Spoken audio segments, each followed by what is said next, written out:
प्रणाम। गुरु जी। प्रणाम प्रणाम। गुरु जी। प्रणाम प्रणाम। गुरु जी। प्रणाम गुरु जी। प्रणाम। आज हम लोग बहुत महत्वपूर्ण मुद्दे पे चर्चा करेंगे। ये सामाजिक से ज्यादा आध्यात्मिक है। वैसे इसका महत्व समाज पर भी उतना ही है, पर पूरी दुनिया में आज की जो चर्चा का विषय है उसको एक स्पिरिचुअल या रिलीजियस नजर से देखा गया।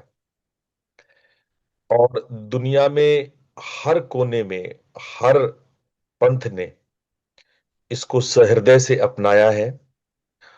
और मनुष्यता को पाने के लिए, मानवीय मूल्य को पाने के लिए, चेतना के उच्चतम स्तर को जाने के लिए, परमात्मा तक पहुंचने के लिए, संसार को बेहतर तरीके से जीने के लिए, स्वस्थ होने के लिए, रोग मुक्त होने के लिए, समस्त कामनाओं को पाने के लिए, चाहे कामना धन कमाने का हो, ऐश्वर्य का हो, संपत्ति का हो, सुख का हो, पत्नी बच्चे इत्यादि किसी भी प्रकार की कामना हो, किसी भी प्रकार की वासना हो, किसी भी प्रकार की प्राप्ति हो, अध्यात्म से लेके संसार तक, नरक से लेके स्वर्ग तक, सब में जो सबसे प्रधान, सबसे चर्चा का विषय, दुनिया में सबसे ज्यादा पूजित, आराधित और वंदित रहा है, वो आज का विषय है और उसे कहते हैं मंत्र।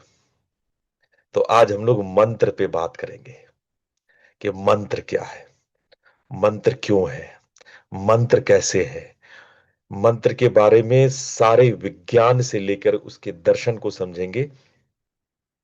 और मंत्रों को हम अपने जीवन में किस प्रकार से अपना सकते हैं, मंत्र संसार को और अध्यात्म दोनों को उपलब्ध कैसे कराता है, इसके बारे में आज पूरा जानेंगे। तो उससे पहले हम लोग सभी थोड़ी देर ध्यान कर ले। स्थिर सुखद आसन में बैठ जाइए। रीढ़ की हड्डी सीधी कर लीजिए।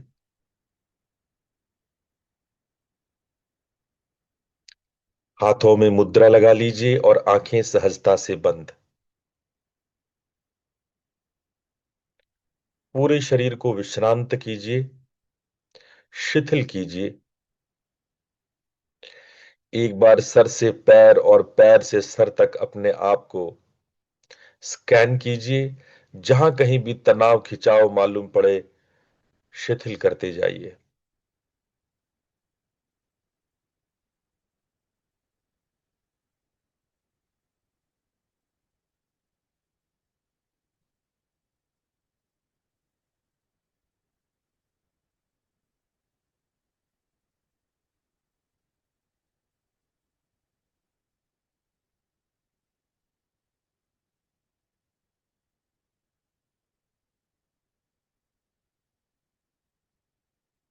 आपका पूरा शरीर बिल्कुल स्थिर और शांत। अवलोकन करें पूरे शरीर का, एक साक्षी की तरह, एक दृष्टा की तरह। आप अपने शरीर को देख रहे हैं, सामने से, पीछे से, बगल से, चारों तरफ से। आपका शरीर एक एक चट्टान की भांति बिल्कुल स्थिर।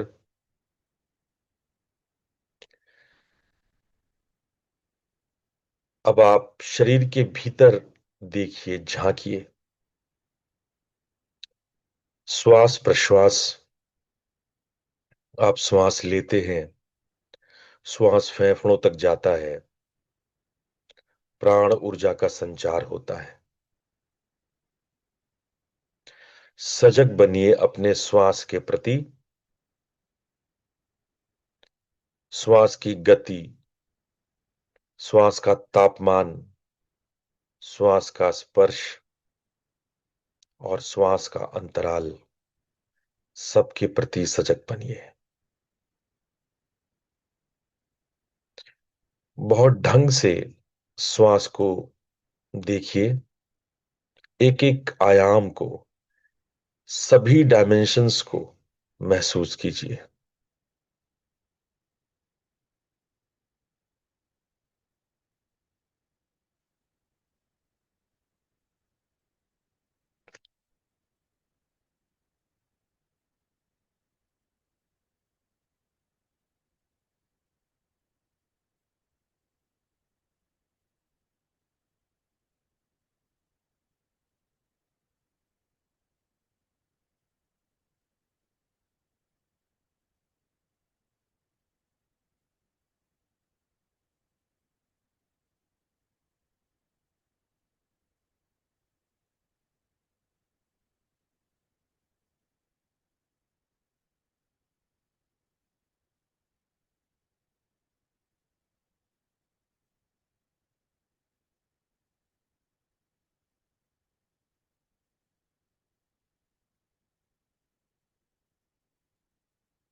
अब आप ध्यान दीजिए, आपके दोनों नासिका छिद्रों से किस प्रकार के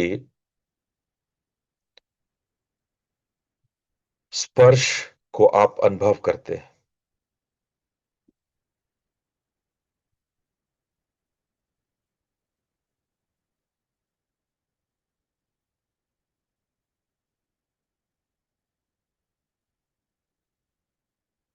आपका स्वर क्या है? आप दाएं से ज्यादा लेते हैं या बाएं से ज्यादा लेते हैं?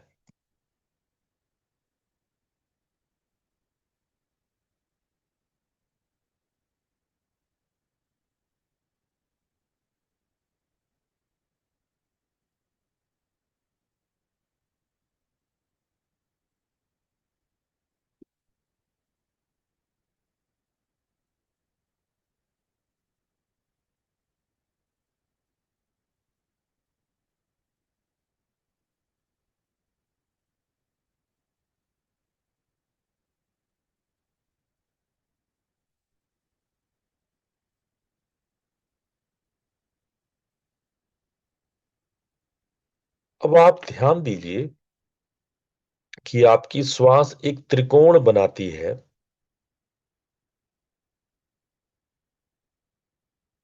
दोनों नाक को इस त्रिकोण के, इस ट्रायंगल के दोनों साइड्स को विजुलाइज कीजिए कि यदि दोनों नासिका ट्रायंगल की दो साइड है तो आज्ञा चक्र में जाकर के ये मिलता है। इस त्रिकोण श्वसन के प्रति सजग बने। दोनों नासिका एक त्रिभुज के, एक ट्रायंगल के दोनों साइड्स हैं जो कि आज्ञा चक्र में जाके मिल रहा है। ऐसे त्रिकोण की कल्पना करते हुए एक श्वास का त्रिकोण तैयार करें। एक श्वास का त्रिकोण तैयार करें।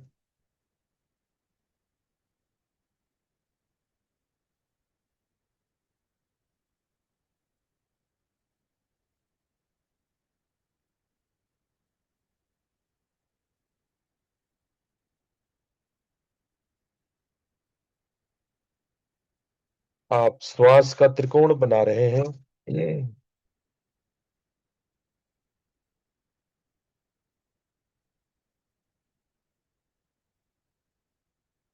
दोनों नासिका इस ट्रायंगल के दो साइड्स हैं और आज्ञा चक्र में जाकर के यह त्रिकोण पूर्ण हो रहा है।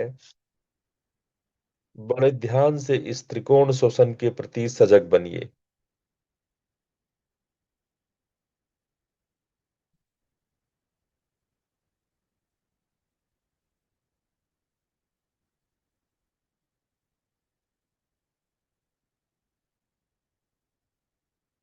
बड़े ध्यान से आप इस त्रिकोण के प्रति सजग बने। ध्यान दीजिए, श्वास आपके आज्ञा चक्र में जाकर पूर्ण होता है।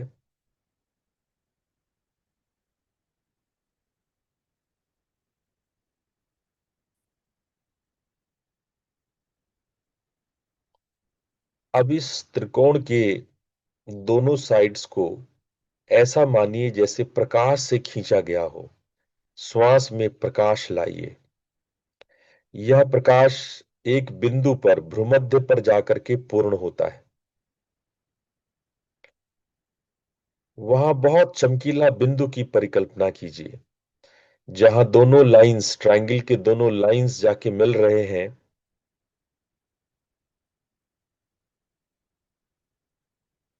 एक प्रकाश का चमकीला बिंदु।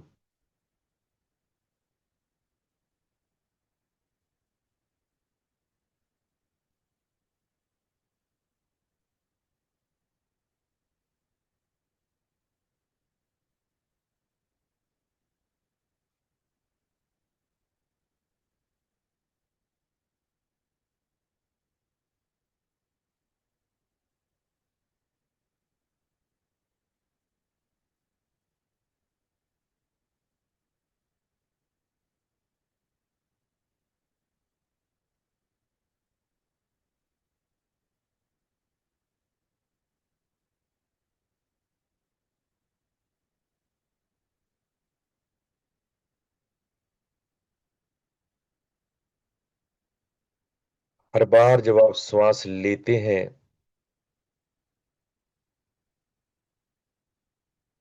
तो दोनों नासिका छिद्रों से एक त्रिभुज बनाते हुए, एक ट्रायंगल बनाते हुए श्वास बिंदु तक लाते हैं जो भ्रूमध्य पर है, एक चमकीला बिंदु। और जब श्वास छोड़ते हैं तो इसी बिंदु से दो प्रकाश अलग अलग लाइंस में एक ट्रायंगल बनाती हुई नीचे आती है।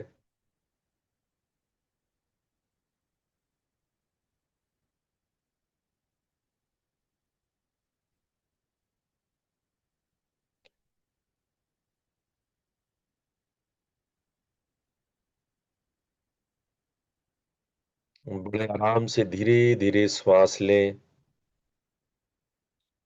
नासिका की दो छिद्र ट्रायंगल के दो साइड्स बनाते हुए भ्रूमध्य में जाकर के मिलते हैं, एक बिंदु का निर्माण करते हैं जो अत्यंत चमकीला बिंदु है।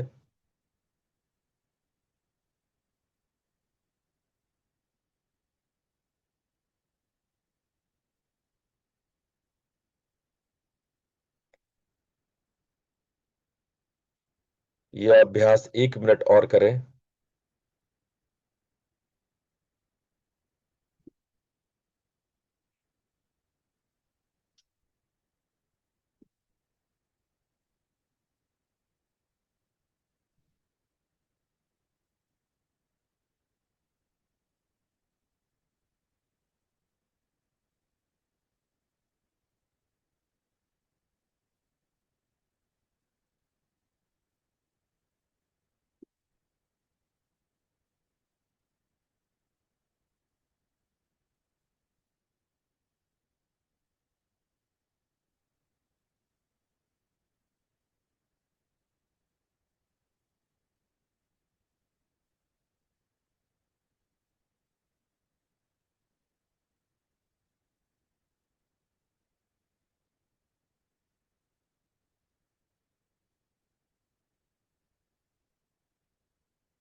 अब हम लोग अपने भ्रूमध्य पर ध्यान करेंगे और वहां पर एक दिव्य ज्योति का ख्याल करेंगे। दिव्य ज्योति का ख्याल करते हुए हम लोग 3 बार ओम मंत्र का जाप करेंगे। लंबा और गहरा श्वास लीजिए।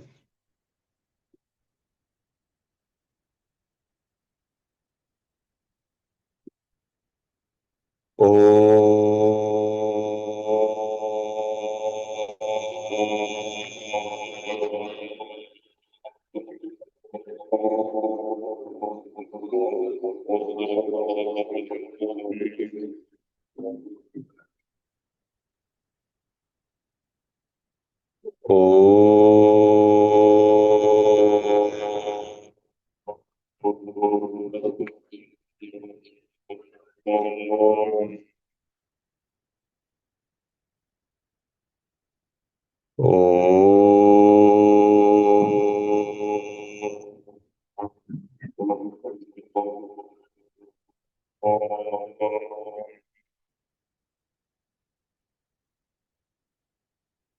ओ ओम असतो मा सद्गमय तमसो मा ज्योतिर्गमय मृत्युर्मामृतं गमय। ओम शांति शांति शांति।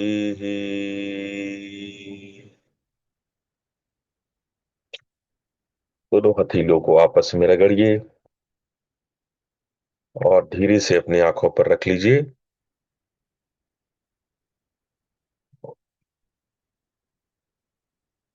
अब आप लोगों को आज मंत्र विज्ञान के विषय में हम बताएंगे। आप लोगों को पीपीटी दिख रहा है? जी गुरु जी। जी दिख रहा है गुरुजी। जी तो आज जिस मंत्र शास्त्र की आज हम लोग चर्चा करेंगे उसके बारे में मैं ये बताना चाहता हूं कि ये केवल कोई धार्मिक उपकरण नहीं है। जब मंत्र की बात होती है तो लोग तुरंत समझते हैं कि कोई रिलीजियस बात हो रही है, कोई धार्मिक बात हो रही है।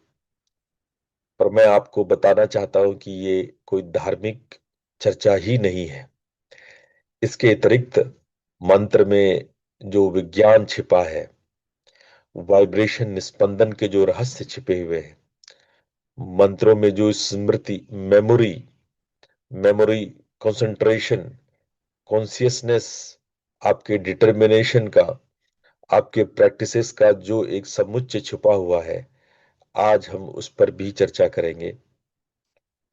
अगर आप सोचते हैं कि जो आप उच्चारित करते हैं वही केवल मंत्र है, तो आप मंत्रों के बहुत सारे डायमेंशंस को बिना जाने रह जाते हैं। ये एक ऐसा चमत्कारी शक्ति है जिसको हमारे पूर्वज ऋषियों ने न सिर्फ पाया है, उनको अपनी साधना से और ज्यादा उसको विकसित भी किया है। वैसे मंत्र को अपौरुषेय माना जाता है। अपौरुषेय का मतलब होता है कि इंसानों द्वारा नहीं बनाया गया है। कभी भी मंत्र का रचयिता नहीं होता है, मंत्र को कोई रचता नहीं है। मंत्र का दृष्टा होता है, जिसको हम लोग मंत्रेश कहते हैं। मंत्र का हमेशा दृष्टा होता है। जब आप विनियोग किसी भी मंत्र का करते हैं तो उसमें उस दृष्टा का नाम होता है, लेकिन रचयिता नहीं होता है। कोई रचयिता, मंत्र का कोई रचयिता नहीं है। मंत्र प्रकृति में स्वस्फुरित है, वो है, वो प्रकृति है, वो पहले से है। उसको हम पाल लेते हैं, उसको हम रिवील कर लेते हैं, उसको हम ढूंढ लेते हैं, उसको हम खोज लेते हैं। तो मंत्र एक खोज है। मंत्र आविष्कार नहीं है, ये ह्यूमन मेड नहीं है। ठीक है, मंत्र को हम खोज लेते हैं, बहुत ध्यान की अवस्था में हम पा जाते हैं उसको। ठीक है, तो आप जब इसके अर्थों को और इसके अनुशासन को समझेंगे तो आपको समझ में आएगा कि मंत्र शास्त्र के विषय में हमारे अलग अलग परंपराएं क्या कहती हैं। हर दुनिया में, हर रिलीजन, हर पंथ, चाहे आप क्रिश्चियनिटी में जाओ, आप इस्लाम में चले जाओ, बौद्धों में चले जाओ, दुनिया की जो भी छोटे बड़े जितने भी पंथ हैं, सब में मंत्रों की बात कही गई है। सबकी अपनी अपनी शास्त्र परंपरा है, मंत्र के अपने साधना के अनुभव है और साइकोफिजियोलॉजिकल डिसिप्लिन्स है। तो आज हम लोग इन सब विषयों को जानेंगे। इसकी साधना से पहले जो आवश्यक सावधानियां बताई गई है, उसमें पहला है विज्ञान की मर्यादा।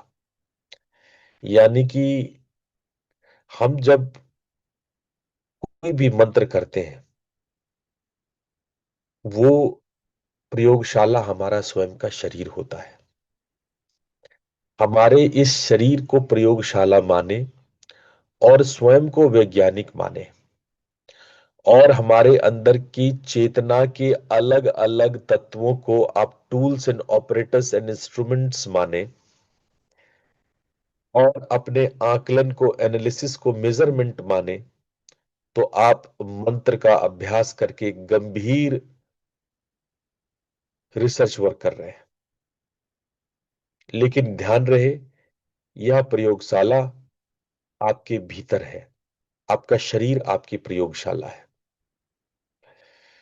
दूसरा, जिस प्रकार के साइंटिफिक रिसर्चेस में गाइड का, टीचर्स का रोल होता है, बिना गाइड के आपको पीएचडी भी नहीं मिलती है। बड़े से बड़े रिसर्च में भी आपको आपकी गाइड की और उसके नाम की आवश्यकता होती है। मंत्र सिद्धि के इस प्रयोगशाला में भी आपको गुरु के मार्गदर्शन का एक अनिवार्य सहयोग मिलता है। और अगर इस सहयोग को, अगर हम ठीक ठीक अपने अनुशासन में लाएं, तो ये आपका रिजल्ट बहुत कैलकुलेटेड होगा, मेजर के अनुसार होगा। अगर आप उन नियमों को, अनुशासन को पालन नहीं करेंगे, तो उस प्रयोगशाला में कोई केमिकल दुर्घटना भी हो सकती है, या फिर आप अपने रिजल्ट से वंचित रह सकते हैं। कई बार गुरु ये बताते हैं कि उग्र देवताओं की उपासना कैसी होती है, सौम्य देवताओं की साधना कैसी होती है, न्याय, न्यास, होम यानी हवन और दीक्षा आदि के नाना प्रकार के प्रयोगों द्वारा वो मार्गदर्शन करते हैं। मंत्र साधना से न केवल आध्यात्मिक उपलब्धि, चिकित्सा के लिए, रोगों के लिए और छोटी बड़ी आपकी इच्छाओं की पूर्ति के लिए, मनोकांक्षाओं, महत्वाकांक्षाओं की पूर्ति के लिए भी हम मंत्र का उपयोग करते आ रहे हैं। जिस प्रकार से कोर्ट केस कचहरी की समस्याओं के लिए कुछ अमुक देवी देवताओं की पूजा करते हैं, उसी प्रकार से हम धन धान्य की प्राप्ति के लिए कुछ अमुक देवी देवताओं की पूजा करते हैं।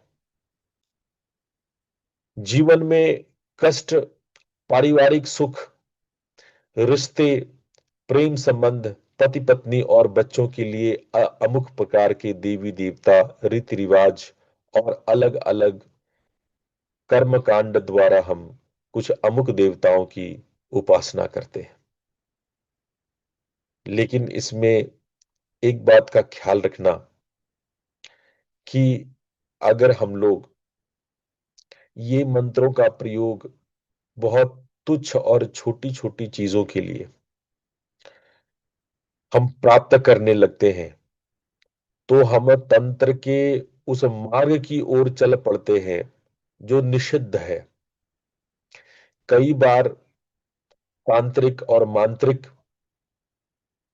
जो तंत्र की छोटी छोटी उपलब्धियों में उसके जंजाल में फंस जाते हैं, चमत्कार और लालसा में फंस जाते हैं, वो एक ऐसे विस्कस सर्किल, ऐसे दलदल में फंस जाते हैं जिससे उन्हें बाहर निकालना लगभग नामुमकिन हो जाता है। इसलिए चमत्कार के बजाय, भौतिक लालसा की बजाय मंत्र का हम उच्चतम या ऊंचे सिद्धियों के लिए उसकी साधना करें, गुरु के मार्गदर्शन के साथ करें, ये बहुत अनिवार्य है। आइए अब हम मंत्र को जानते हैं कि मंत्र शब्द का अर्थ क्या होता है। मन शब्द जो बना है, मननात त्रायते इति मंत्रः, शास्त्र ने मंत्र को इस प्रकार से बांटा है। मन मतलब आपका जो अंतःकरण है, जो आपका मनन है, का चिंतन है। त्र शब्द जो है त्राण के लिए या त्रायत के लिए उपयोग होता है। इसका मतलब रक्षा करना। जो रक्षा का उपकरण है उसके लिए त्र शब्द का इस्तेमाल होता है।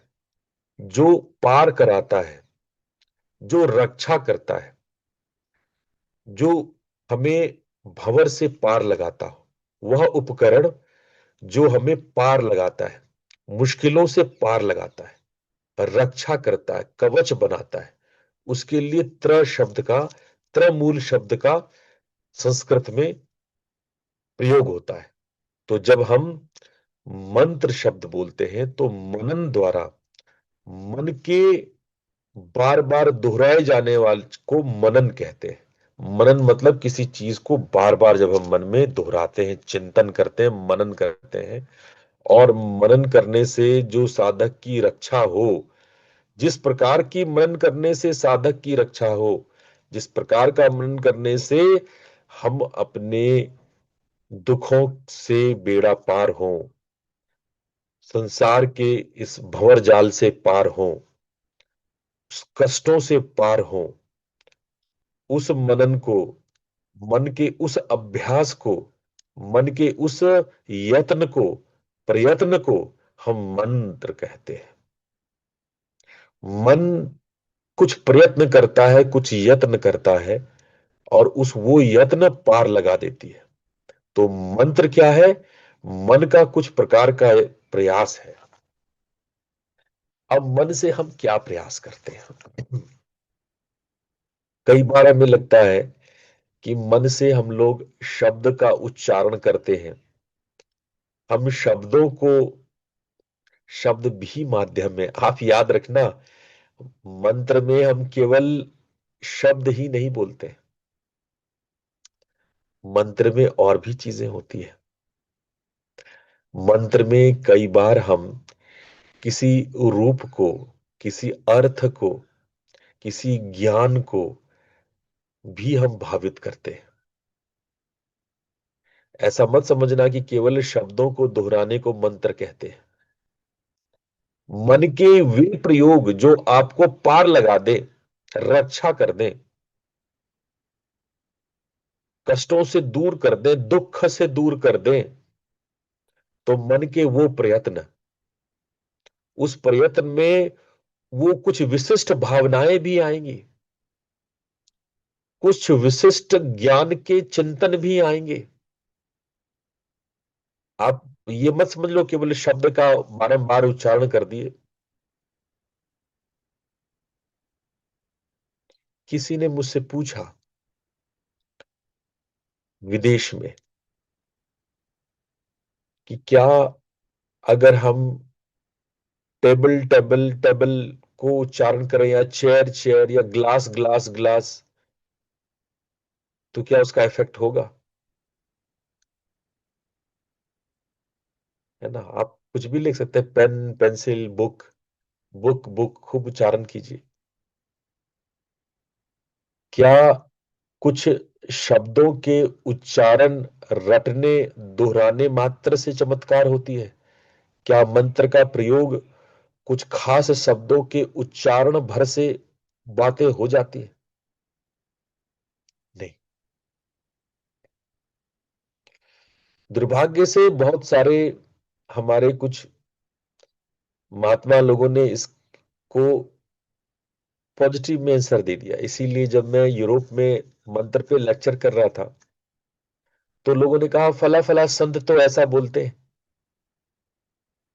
हम बोले उन्होंने शास्त्र नहीं पढ़ा, ना उन्होंने साधना की।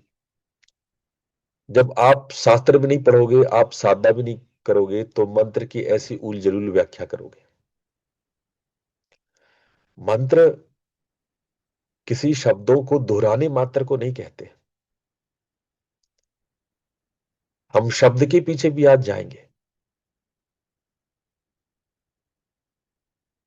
और शब्द में छिपी हुई भावनाओं के पीछे भी जाएंगे। उन भावनाओं के पीछे मात्रकाओं के ऊपर भी जाएंगे। आज हम आपको मंत्र के सारे विज्ञान को खोल के आपके सामने रखेंगे।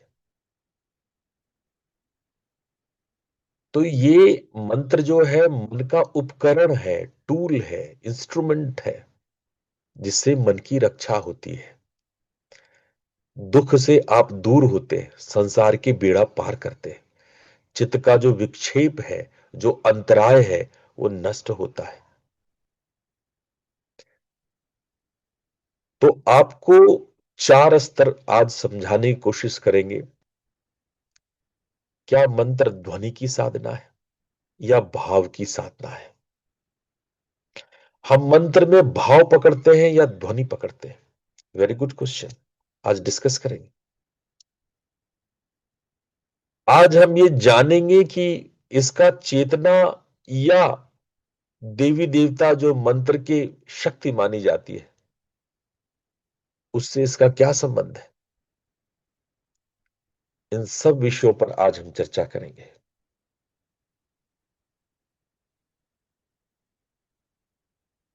पहले आप ये जान लो कि सब चीजें एक ही अर्थ में मत लिया करो। मंत्र, नाम, स्तोत्र, प्रार्थना, ये सब एक ही चीज नहीं है, ये सब अलग अलग है। आपको पता है स्तोत्र और स्तुति में फर्क? क्या आपको पता है सूत्र और स्तोत्र में फर्क? क्या आपको पता है ऋचा और श्लोक में फर्क? नहीं पता है ना, तो शास्त्रों में इन सब के अलग अलग अर्थ होते हैं। ये सब को आप एक ही में घालमेल मत करो।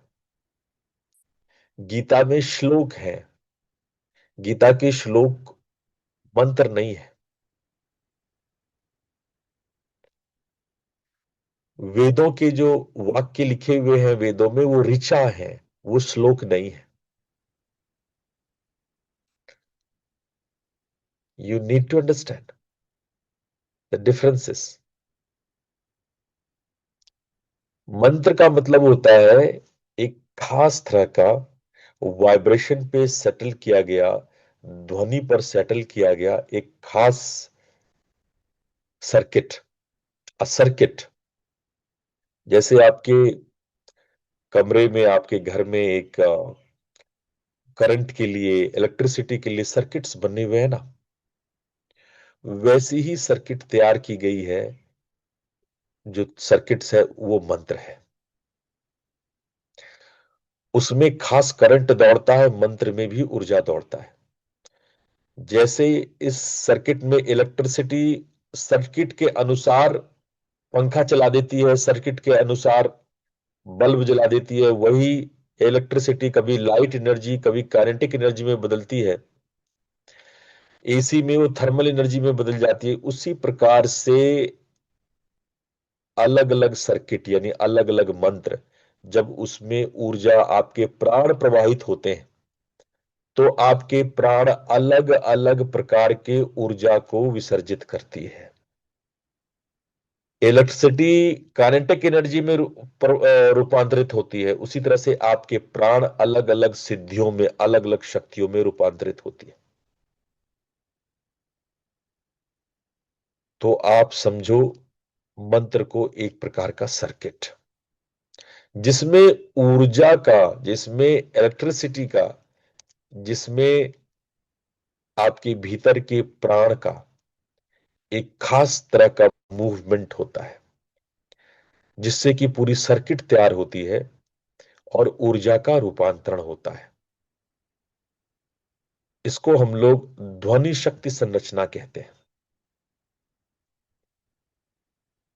और ये हम कैसे ऑन करते हैं, सर्किट को ऑन करते हैं जब हम जप करते हैं, मंत्र मेडिटेशन करते हैं, और इससे आपका चित्त रूपांतरित हो जाता है, आप ट्रांसफॉर्म होते जाते हैं।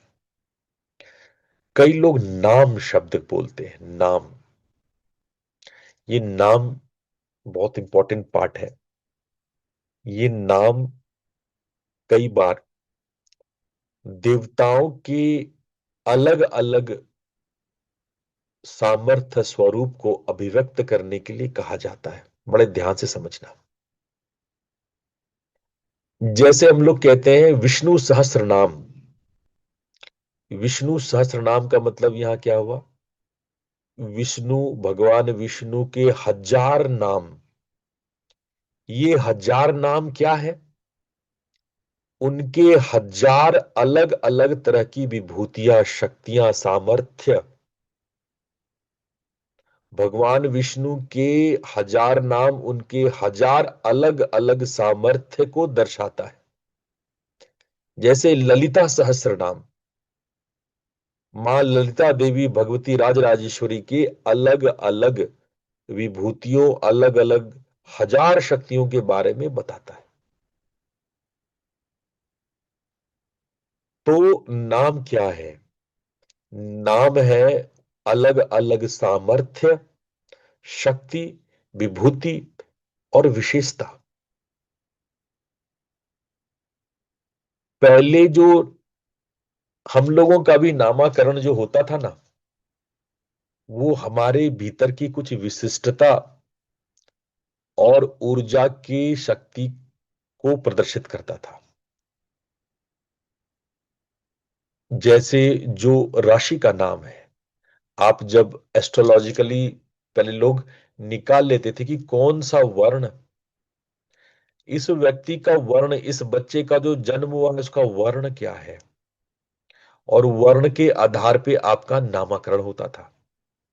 और नामकरण करने वाले भी अभिभावक ऐसे होते थे कि ज्योतिष के आधार पर कुछ सटीक प्रमाणित नाम रखते थे, वो नाम जो उसके जीवन में घटने वाला है, जो इसके जीवन को पूर्ण करने वाला है। आपका भी नाम इस प्रकार से रखा जाता था कि आपका नाम आपके पुष्पित, यानी जैसे हम एक बात कह दें, गेंदे का फूल। गेंदे का फूल तुम किसको कहोगे? कली को? कली को नहीं कहोगे ना, खिला हुआ गेंदा का फूल, उसी को तुम गेंदे का फूल कहोगे।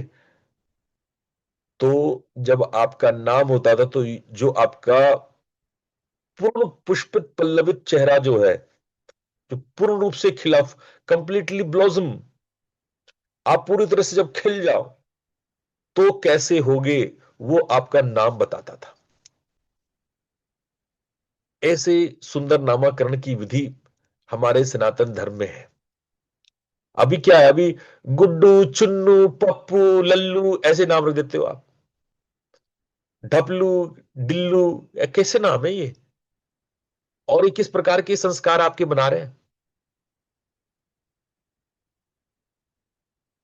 तो पहले नामकरण की विधि हुआ करती थी। हम लोग पश्चिम जगत को कॉपी करके अपने ऊल जलूल तरीके से अपना नाम, अपनी ही हंसी उड़ाते हैं। जब मैं ऐसे नाम सुनता हूं तो मुझे लगता है कि लोग अपनी ही हंसी उड़ाते हैं। आप महान नाम रख सकते हो, आपके अभिभावक आपका नाम बचपन से ही महानतम रख सकते हैं, लेकिन नहीं साहब, मुझे बुलाने में तकलीफ होगी। अरे आप उसके जीवन को कष्ट में डाल रहे हो और कहते हो कि बुलाने में तकलीफ होगी। नाम रख दिया बबलू, नाम रख दिया ढपलू। अब ऐसे नाम रखोगे और उम्मीद करोगे कि आपका बेटा महान बनेगा? तो नामकरण जो है, इसलिए हमारे सनातन धर्म में बड़े सोच समझ करके, जो उस व्यक्ति की विशिष्टता हो, स्पेशलिटीज हो, राशि से ढूंढ करके उसके कुछ भावात्मक अर्थ निकाले जाते थे कि अगले 100 सालों में क्या संभावनाएं हैं इस व्यक्ति के विकसित होने की। उस आधार पे नामकरण होती थी। और कहां आपने जो है, किस प्रकार के नाम का कैसा विकृत स्वरूप आपने अपना लिया है समाज में। नाम भी एक ही होना चाहिए। अब तो ये घर का नाम अलग, स्कूल का नाम अलग, स्पिरिचुअल नेम अलग, बार का नाम अलग, अपनी अलग नाम से बुला रही है। आपके आपके जितने नाम है ना, उतने आपके व्यक्तित्व है। आप समझ लो, ड्वेल ट्रिपल पर्सनालिटीज में आप जीते हो। तो मैं तो यही कहूंगा अपने सभी साथियों को कि ये गलत सलत नामों के चक्कर से बचें, एक शुद्ध पवित्र नाम रखें और उसी से पुकारे जाएं। या गुरु दीक्षा में गुरु से नाम ले ले, एक सुयोग्य नाम से आपके समस्त भविष्य टिकी होती है। खैर, तो जब हम लोग ईश्वर नाम की बात करते हैं, इसके अलावे भी नाम के बारे में बहुत बातें हैं। ईश्वर के कुछ ऐसे नाम हैं जो इतने शक्तिशाली हैं कि खुद ईश्वर उसका गुणगान नहीं कर सकते। आपकी रामचरितमानस में लिखा है, राम न सकहूं नाम गुण गाई। राम भी अपने नाम का गुणगान नहीं कर सकते। मतलब स्वयं राम भी अपना नाम के गुणगान नहीं कर सकते।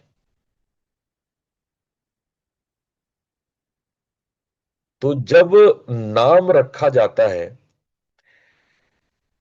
तो बड़े सोच समझ के 10-20 लोग मिल करके बहुत सारा गुणा भाग एस्ट्रोलॉजी लगा करके नाम रखना चाहिए और जीवन भर उस नाम पर अडिग रहना चाहिए। जैसे ईश्वर के नाम है, ईश्वर के नाम ऐसे नहीं है कि बैठ के लोगों ने बना लिए।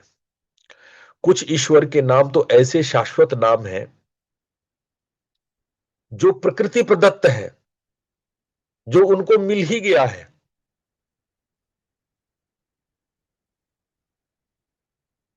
वो नाम लेके ही पैदा लिए। और वास्तव में देखा जाए तो हर व्यक्ति अपना नाम लेके पैदा लेता है। ये डिपेंड करता है कि आपके अभिभावक उसकी प्रकृति को पकड़ पाते हैं कि नहीं पाते। उस बच्चे के नामकरण करते वक्त उसके नाम को पकड़ पाते हैं कि नहीं पाते। हर व्यक्ति पैदा लेने से पहले ही अपना नाम पा लेता है।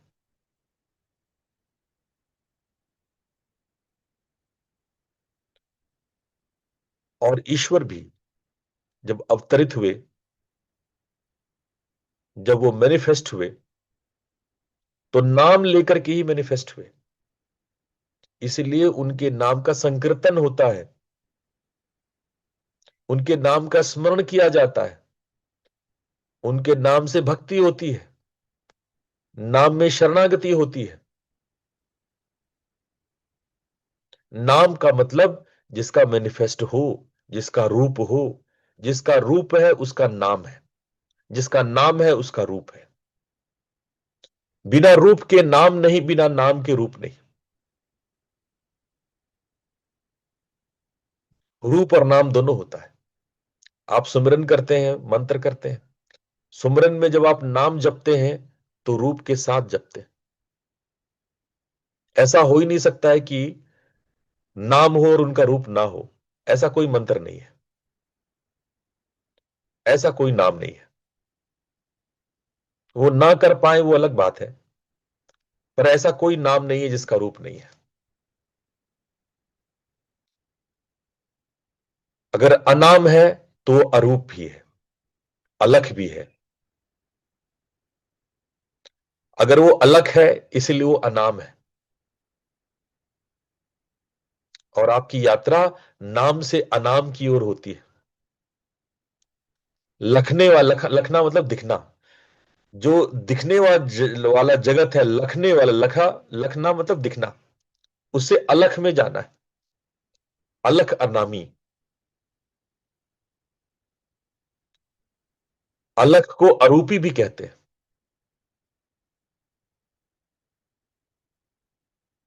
है ना। तो हमारी यात्रा अनामी की होती है, हमारी यात्रा अलख की होती है। इस दृश्य जगत से अदृश्य जगत की ओर, अलख जगत की ओर। प्रभु तेरे चरणों का बल चाहता हूँ, मैं जाना नामी के घर चाहता हूँ।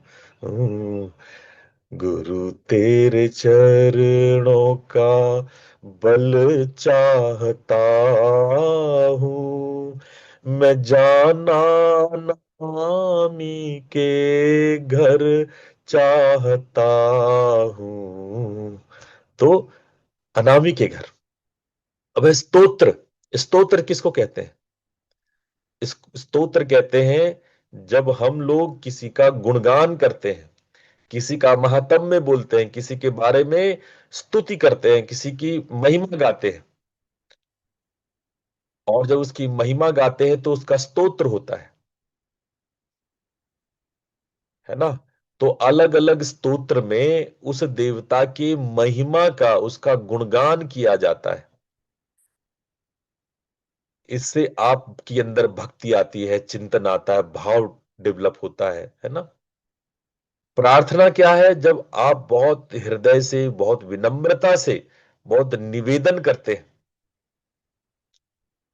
कृपा मांगते हैं, समर्पण भाव से अपनी भावना को चरणों में रखते हैं, भाव से आप उस उच्चतर सृष्टि को आप आवाहन करते हैं, विनम्रता से निवेदन करते हैं, तो ये मार्ग, ये समर्पण का मार्ग है। संकल्प वाक्य क्या होता है? रिजोल्यूशन, डिटर्मिनेशन क्या होता है? जब हम विनियोग करते हैं, विनियोग को कहा जाता है संकल्प। आपने विनियोग किया, संकल्प किया, यानी भूमि में बीज का आरोपण किया, एक प्रेरणा ली कि मैं आगे से ये करूंगा। अब हाथ में जल लेते हैं और मंत्र का विनियोग करके जल छोड़ देते हैं। करते हैं ना विनियोग मंत्र से पहले। तो विनियोग एक प्रकार का संकल्प है कि हम इस मंत्र का उच्चारण करने जा रहे हैं। ये मंत्र, जो इसके दृष्टा ये है, इसकी देवता ये है, ये इस छंद में बना है, उसमें विनियोग में मंत्र के बारे में लिखा रहता है, किस छंद में बना है, गायत्री है, अनुष्टुप है, कौन सा छंद है वो। विनियोग में बताया जाता है कि कौन से ऋषि हैं इसके, इसके दृष्टा कौन है, इसको किसने जाना, किसने पहली बार देखा, किसने पृथ्वी पर इसको प्रकट किया, कौन पहली बार ये प्रकृति में जान पाया, वो ऋषि होते हैं उसके। उसके भीतर जो शक्ति होती है वो देवता कहलाती है। तो ऋषि, देवता, छंद, और हम किस उद्देश्य से कर रहे हैं वो बोल करके विनियोग हम विनियोग कर देते हैं। तो इसको कहते हैं संकल्प वाक्य। ये साइकोलॉजिकली आपका दिशा निर्धारण करता है।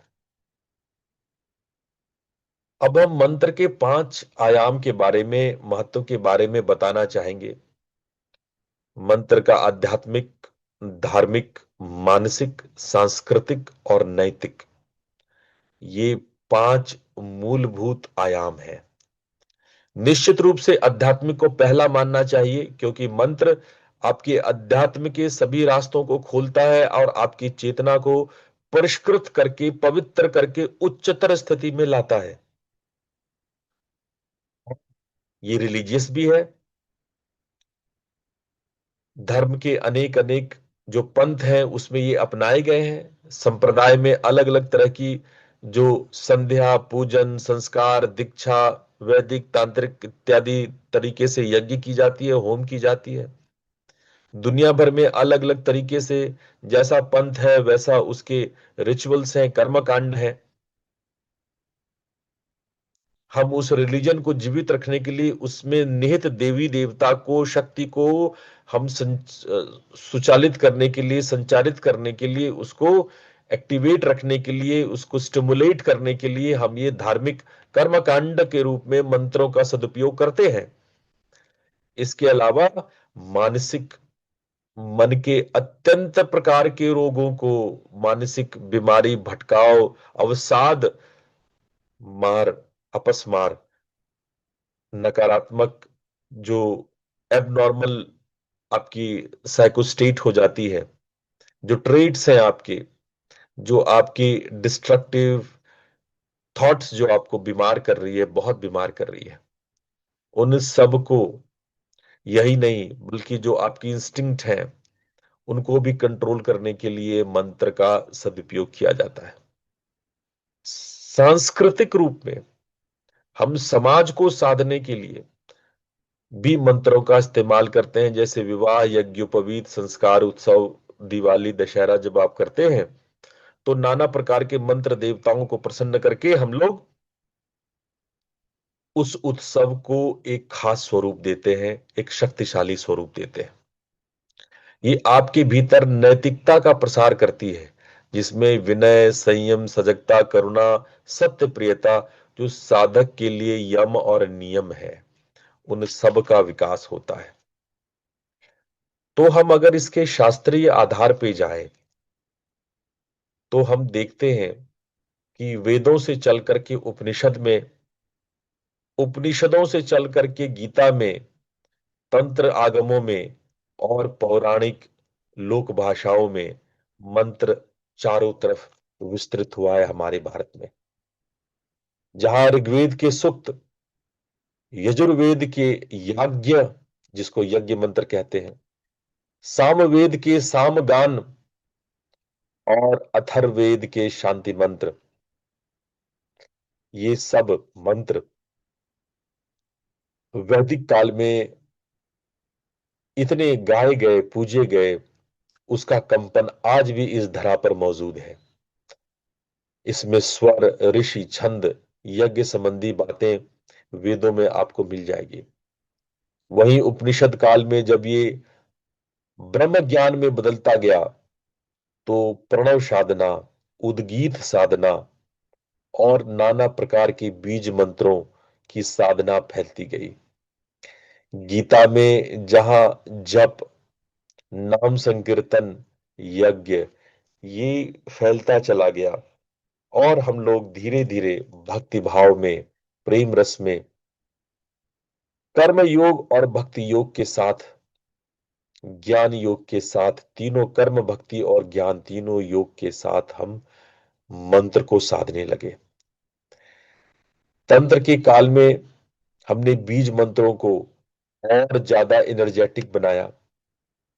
बीज मंत्रों को इस प्रकार से व्यवस्थित किया, सर्किट्स, ऊर्जा के सर्किट्स इस प्रकार से बने कि हमारे अंदर यंत्र और मंडल विकसित होने लगे। हमने ये कला सीख ली, जान ली, खोज ली कि हम मंत्र के द्वारा मंडलों को में प्रवेश कैसे कर सकते हैं। मंत्र के जाप से हम अपने आसपास, अपने ऑरा में 3 डायमेंशनल यंत्र, जिसे मंडल कहते हैं, मंडल कैसे निर्मित करने लगे। और साधक, तांत्रिक साधक शक्तिशाली मंडलों का निर्माण करने लगे। एक तो होता है जो मंडल पहले से हो, रिवील करना, और एक होता है निर्माण करना। इन तांत्रिकों ने न केवल रिवील किया जो पहले से मंडल है प्रकृति में, बल्कि नए मंडल निर्मित कर दिए। धन्य हो ऐसे ऋषि। इन्होंने तंत्र के उन मंत्रों को इस प्रकार से सृष्टि में स्थापित किया कि पूरा सृष्टि तांत्रिक होता चला गया, व्यवस्थित होता चला गया। हम अलग अलग देवी देवताओं, जैसे भगवान विष्णु हो, शिव हो, देवी हो, सूर्य हो, गणेश हो, हनुमान हो, इन सब के मंत्र ढूंढ निकाले, प्रकृति में से खोज निकाले। हमारे दृष्टाओं ने पुराणों में इन सभी मंत्रों का विस्तार से वर्णन आपको मिल जाएगा। और पौराणिक दृष्टा इन मंत्रों से अलग अलग देवी देवताओं की साधना उपासना प्रणाली ढूंढ निकाली।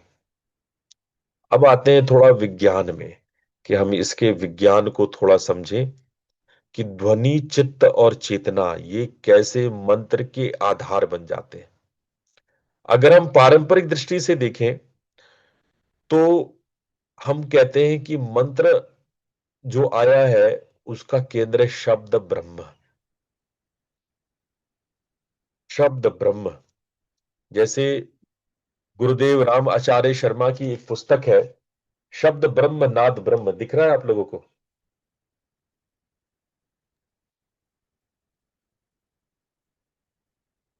ये पुस्तक दिख रही है आप लोगों को? नहीं दिख रही गुरु जी। नहीं गुरुदेव। चलिए कोई बात नहीं। तो एक पुस्तक है जिसमें ब्रह्म के दो रूप, शब्द और नाद, इसको बताया गया है, और नाना प्रकार के स्वरूपों को, ब्रह्म किस किस रूप में कैसे कैसे सृष्टि का विकास करता है, हमारे शास्त्रों में किस प्रकार से है, उसको इस किताब में कंपाइल किया गया है। तो हम लोग गहरे में, जब मैं नाद सूत्र पढ़ा रहा था तब मैं आपको बताया था, नाद सूत्र में भी मैंने मंत्र विज्ञान को बताया था। तो मैंने बताया था कि कैसे शब्द ब्रह्म स्फुटवाद, एक हमारे यहाँ एक थियोलॉजी है जिसको कहते हैं स्फुटवाद, जो आज विज्ञान ने भी माना है, बिग बैंग थ्योरी को। नाद, वाक, मात्रिका, ये सारी बातें बहुत विस्तार रूप से हमारे सनातन परंपरा में मंत्र के रूप में स्वीकृत किया गया है। ध्वनि, उस और ध्वनि से जो अर्थ निकल के आते हैं, और जो शक्ति का वाहक होती है, हर एक ध्वनि से अर्थ भी निकल के आते हैं। ध्यान रखना, ध्वनि अर्थक और निरर्थक दोनों होते हैं। वो सार्थक भी हो सकते हैं, निरर्थक भी हो सकते हैं। ध्वनि अपने अंदर ऊर्जा रखता है, वो शक्ति का संवाहक है।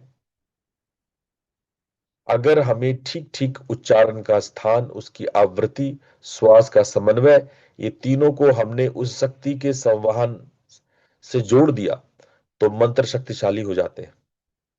इसीलिए आप कहां बैठ के मंत्र करते हैं, कितनी बार करते हैं, ये भी अनिवार्य रूप से हम लोग को परंपरागत रूप से बताया जाता है। इसीलिए हम लोग एक माला में 108 दाना रखते हैं। 108 मोती एक खास प्रकार का कैलकुलेशन है।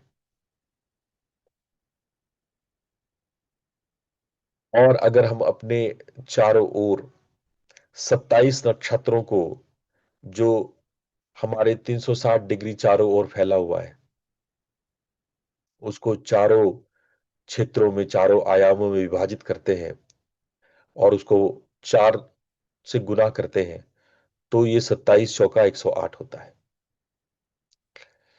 तो ये कुछ ऐसी चीजें हैं जो बहुत गणितीय रूप में, इसकी आवृत्ति बहुत तय है। कैसे आप इसकी आवृत्ति करेंगे, और आपके शरीर में इसकी कंपन, इसका एक गहरा प्रभाव है। आप लंबा जाप करते हैं तो आप कैसे करें, श्वास की क्या एक रूपता हो, इसमें जो निहित देवी देवता है उसकी हम आराधना उपासना कैसे करते हैं, उनको किस रूप में।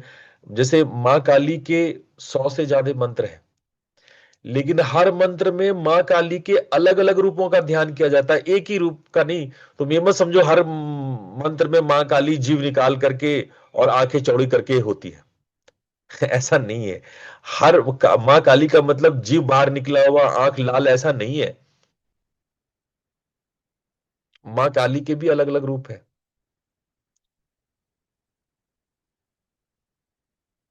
नवरूप काली के, नवरूपा काली बहुत फेमस है। आप ही मत सोचो कि केवल काली, एक ही काली जो आप फोटो में देखते हो, ये फोटो बनाने वाले दूसरे काली को जानते ही नहीं है। वरना काली तो काम कला काली भी है। काली तो भद्र काली भी है, उग्र काली भी है। काली के बहुत भिन्न भिन्न रूप है। वो मंत्रों में उनके रूप, जब मंत्र करते हैं तो उन देवता के रूप का भी ख्याल करते हैं। वो आपकी चेतना को दिशा देता है, आपकी भावनाओं को दिशा देता है।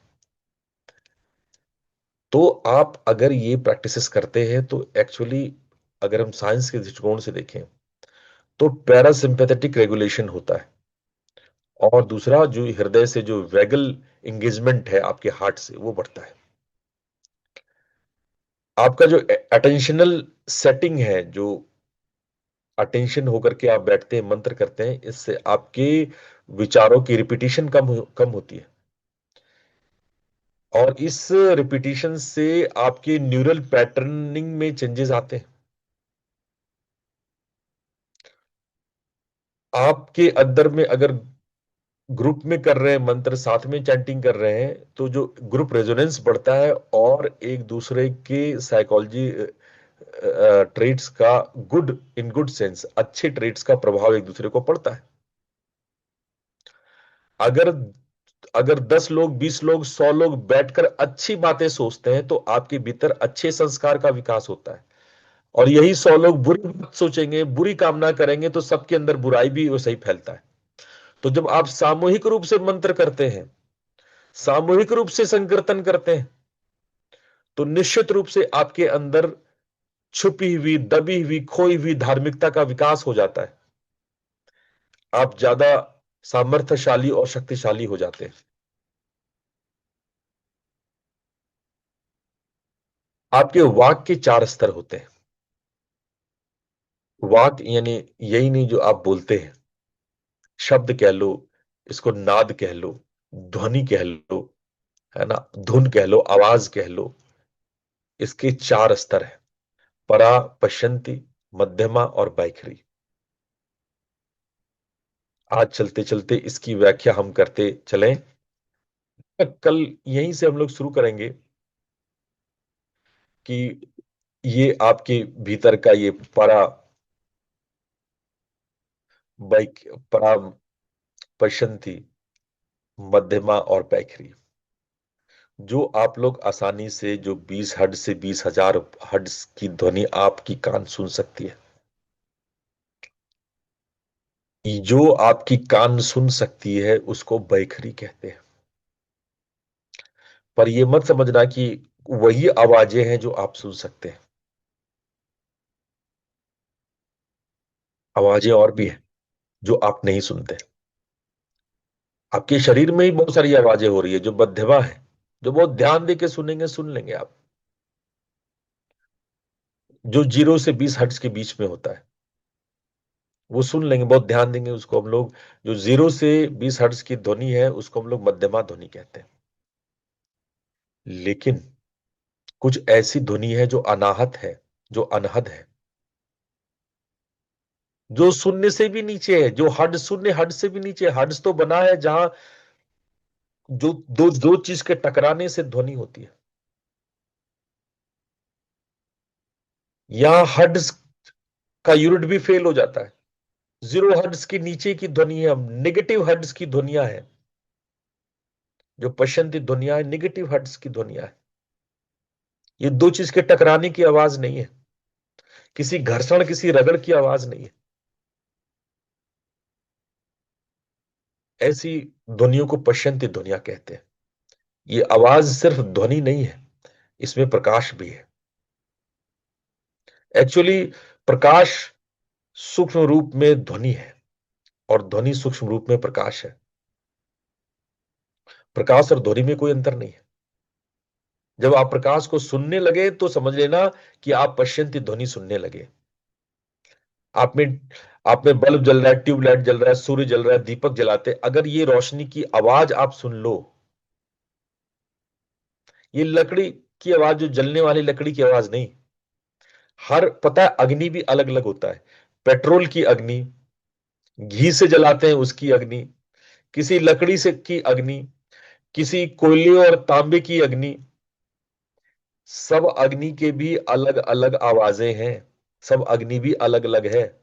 हम देवता को किस अग्नि पे बुलाते हैं? किसी घी पे, किसी खास प्रकार की आम की लकड़ी हो, किसी लकड़ी पे, ये लकड़ी पर हम देवता को अग्नि में, अग्नि मतलब सारे अग्नि नहीं, कुछ तामसिक अग्नियां हैं, कुछ राजसिक अग्नियां, कुछ सात्विक अग्नि है।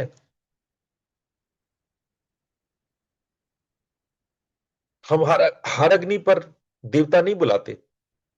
हर लकड़ी पर हवन नहीं होता है कि कोई भी लकड़ी मिला उससे हवन कर लो, पन्नी जला लो, है ना, पॉलिथीन जला लो, ऐसे नहीं होता है। पॉलिथीन जला के हवन नहीं कर पाओगे आप, उसमें राक्षस ही प्रकट होंगे।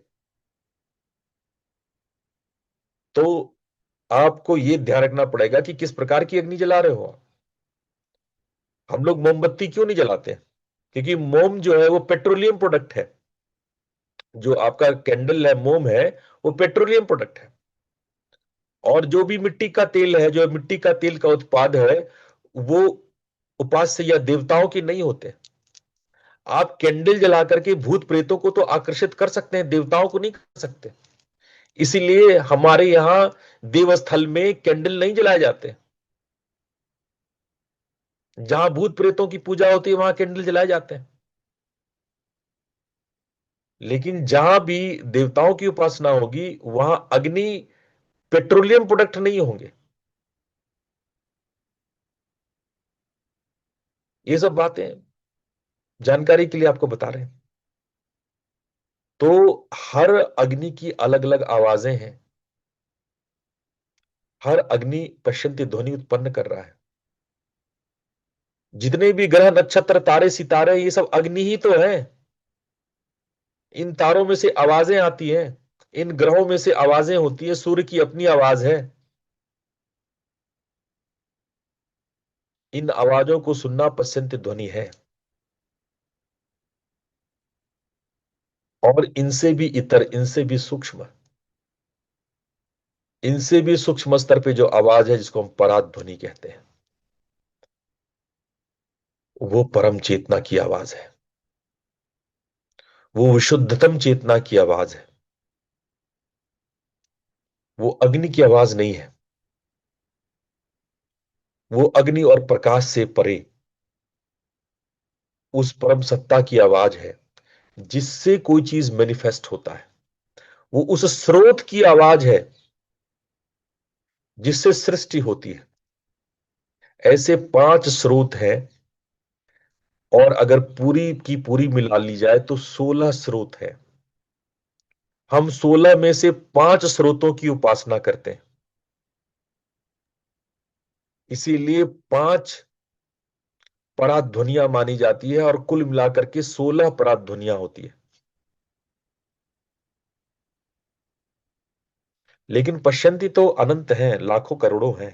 अनगिनत है पश्यंती। जितने सूर्य चांद, जितने आकाशीय पिंड है, उतनी आवाज है। आपके शरीर से भी आवाज निकलता है। आपका शरीर भी अग्नि केंद्र है, अग्नि से उत्पन्न हुआ है। आप भी सूर्य पुत्र हो। आपके शरीर में से आवाजें होती है। वो पेट वाली आवाज की बात नहीं कर रहे हैं।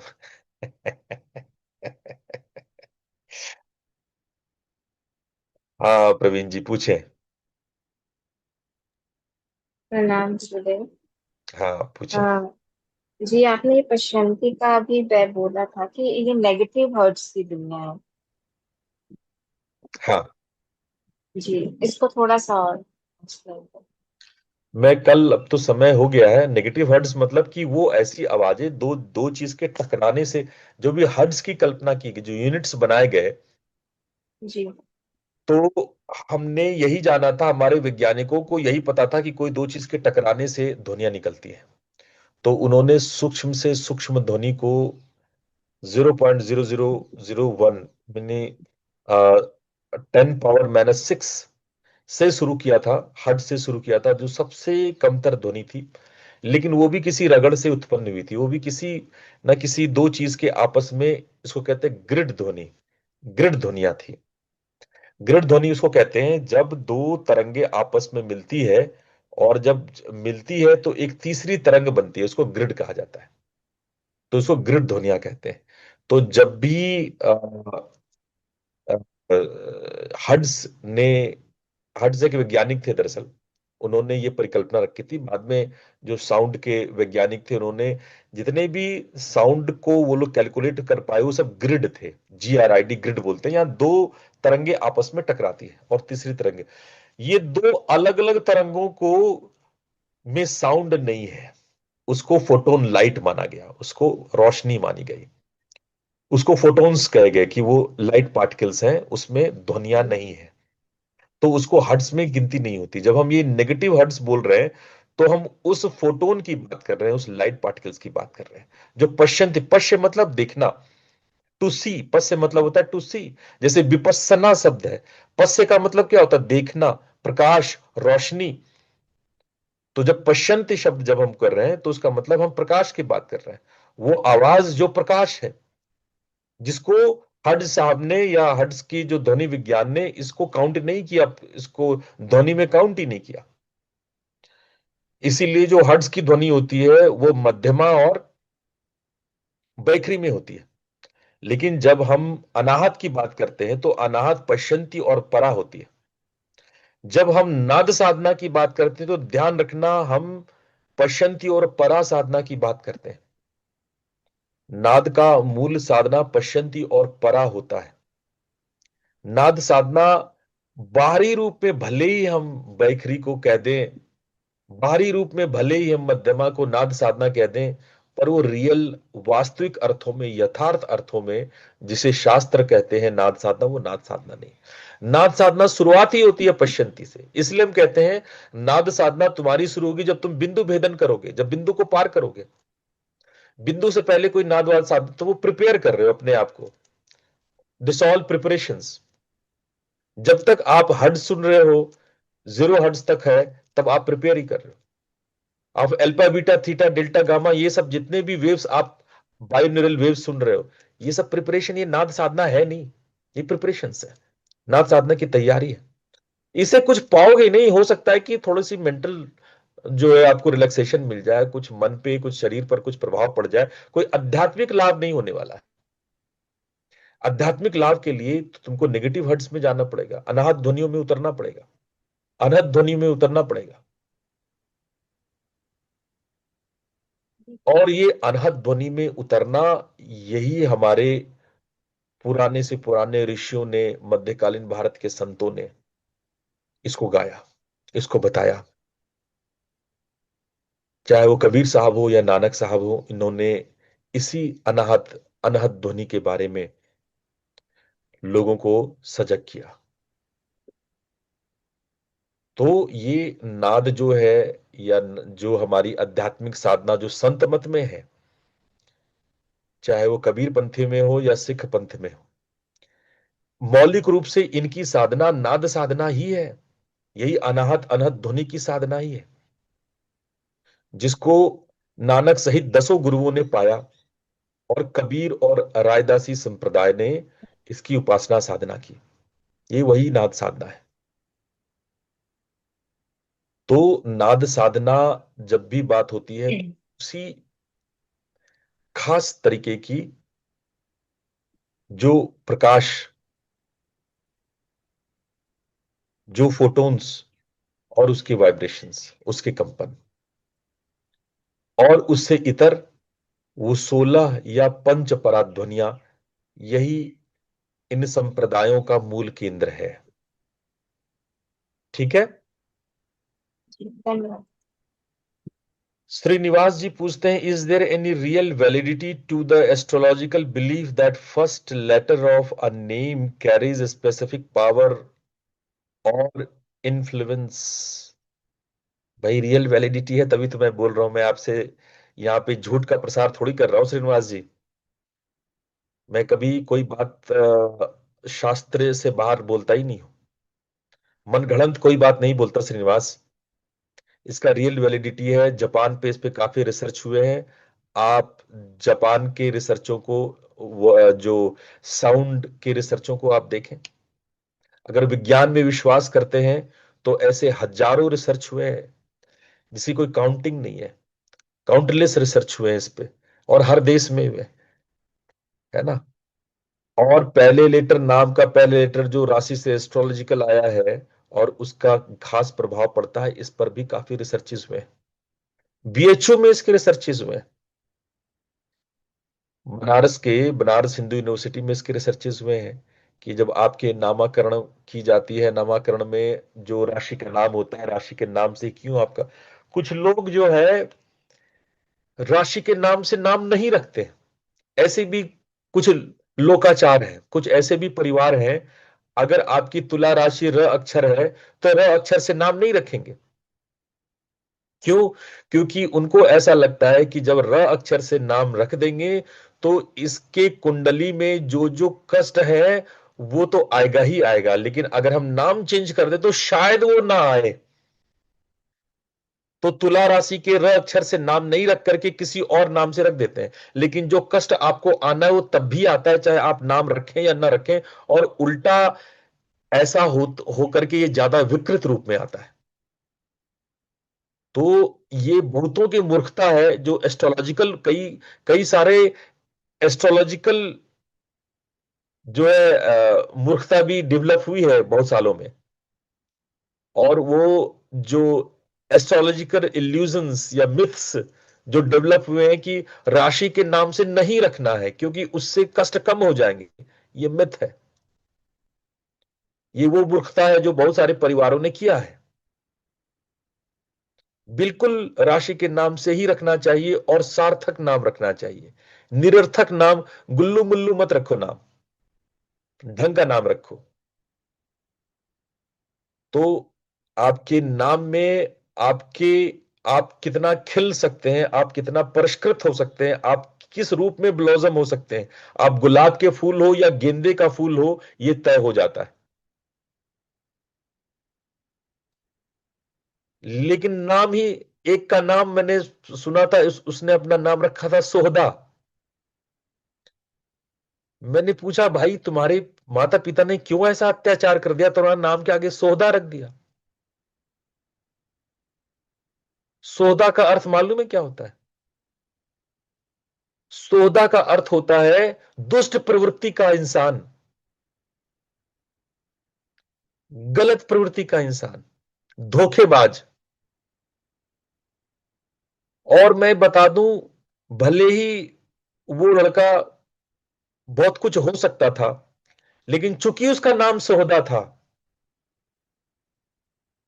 तो उसके अंदर नाना प्रकार की परेशानियां, मानसिक एबनॉर्मल ट्रेट्स डेवलप हो गए। अब नाम ही सोहदा रख दो। कोई अपने नाम रख दे बदतमीज, कोई अपना नाम रख दे कमीना, कोई अपना नाम रख दे चोट्टा। अब नाम ही ऐसा तुम रख दोगे तो तुम क्या परिकल्पना करोगे कि तुम्हारे अंदर जो है अच्छे साइको ट्रेट्स डेवलप होंगे?